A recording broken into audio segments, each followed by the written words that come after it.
Hi, my name is James Posey, and I'm a social worker from Oakland, California, in the Adult and Aging Department for Alameda County.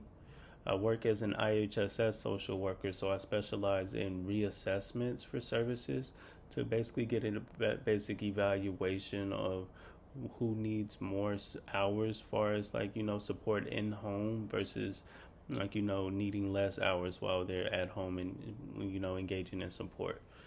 Um, the link that I identified as like a very important resource is the academic integrity, with a focus on plagiarism. And it goes over the five general areas of cheating on academic evaluations, plagiarizing using other people's information as your own, engaging in academic deceit such as fabricating data or information, and aiding academic integrity policy violations, and inappropriately collaborating, and falsifying academic records. And it basically just highlights how, it's important not to engage in those practices because it can lead to, a reduced or failing grade for assignments, and you can get an XE grade, which is usually permanent on a student's transcript, and it kind of blocks your ability to receive grants and stuff as well for the term of 3 years, and it can ultimately lead to an expulsion or temporary removal from a major or program. So it's basically very important not to engage in those type of practices. And far as my thoughts on the professional quality of life scale, it was interesting, but not necessarily out of the ordinary. So for my compassion satisfaction scale, I received a 41 as my score, which is deemed as very high. Well, I wouldn't say very high, but it is deemed as high. And my burnout scale is described as 20, which is low. And my secondary traumatic stress scale is at a 19, which is also low.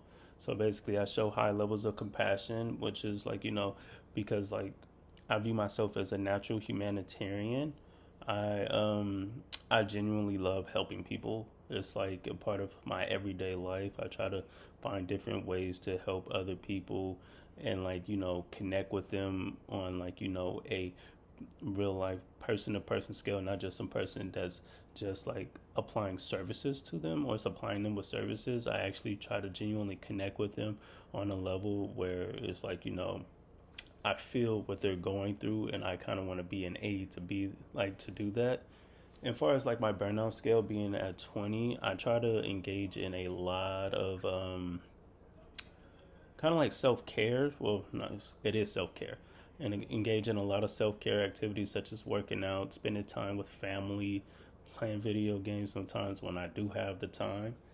And far as my secondary traumatic stress scale is at a low, which is a score of 19, and that's because one thing that I've learned early on in my career as a social worker, or just working with marginalized populations from a supervisor that I stay in connection with today, is that our recipients' problems are not our problems at the end of the day, so we can't take it with us. So I try to basically, leave my work at work, and when I'm at home, even though I may talk about it sometimes with my wife, but I try to leave that, everything that I've been through throughout the workday at work. So those are what my scores are. Thank you guys for listening. Have a blessed day.